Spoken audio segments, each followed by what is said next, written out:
जय गो माँ, जय गोपाल। सर्वे देवा स्थिता देहे सर्वदेवमयी ही गौ।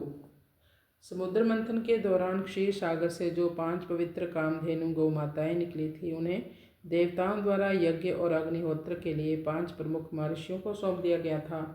नंदा जो गौ माता थी उसे महर्षि जमदग्नि को सौंप दिया, सुभद्रा को महर्षि भरद्वाज जी को, सुरभि महर्षि वशिष्ठ को, और सुरभि की जो बेटी थी नंदिनी वो भी महर्षि वशिष्ठ जी के पास ही थी। सुशीला महर्षि असित को दी और बहुला महर्षि गौतम को दी थी। महर्षि वशिष्ठ और नंदिनी गौ माता की अद्भुत महिमा है। नंदिनी जो थी वो सुरभि गौ माता की बेटी थी। सुनो, नंदिनी गौ माता कोई साधारण गौ नहीं थी, वह स्वयं कामधेनु की पुत्री।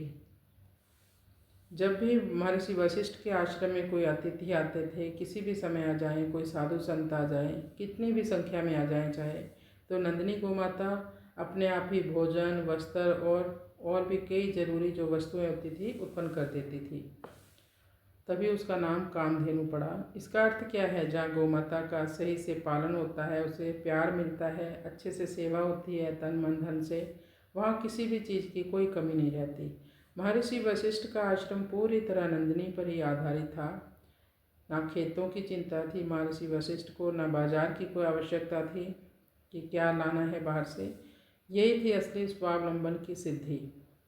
कथा में आता है, जब राजा विश्वामित्र ने नंदिनी को ले जाना चाहा, तब नंदिनी गौ माता ने अपने आप सेना उत्पन्न कर दी और आश्रम की रक्षा की।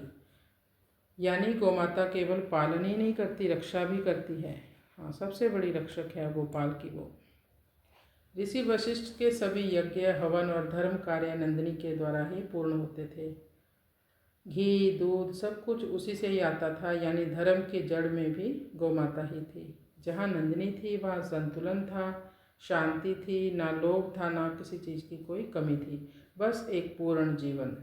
नंदिनी गौ माता ने वशिष्ठ को कोई जादू नहीं दिया था, बल्कि ऐसा जीवन दिया जहाँ सब कुछ अपने आप उपलब्ध हो जाता है, सब सिद्धियाँ आ जाती हैं। इन सिद्धियों का अर्थ चमत्कार नहीं है, इसका अर्थ है जब मनुष्य प्रकृति के साथ जुड़ता है तो उसे अलग से कुछ मांगने की ज़रूरत नहीं पड़ती। कहते हैं ना कि हमारी आवाज़ भी प्रकृति सुनती है, जो हम सोचते हैं वही प्रकृति में हमारा ऑरा बन जाता है। वशिष्ठ के पास नंदिनी थी इसलिए उनके पास सब कुछ था। आज हमारे पास सब कुछ है लेकिन नंदिनी नहीं है, गौ माता का अभाव है, गौ माता को हम माँ ही नहीं मानते, इसलिए संतोष नहीं और अभाव ही अभाव है। अगर हम अपने जीवन में झांक कर देखें तो कुछ भी नहीं लगता कि हमारे पास है।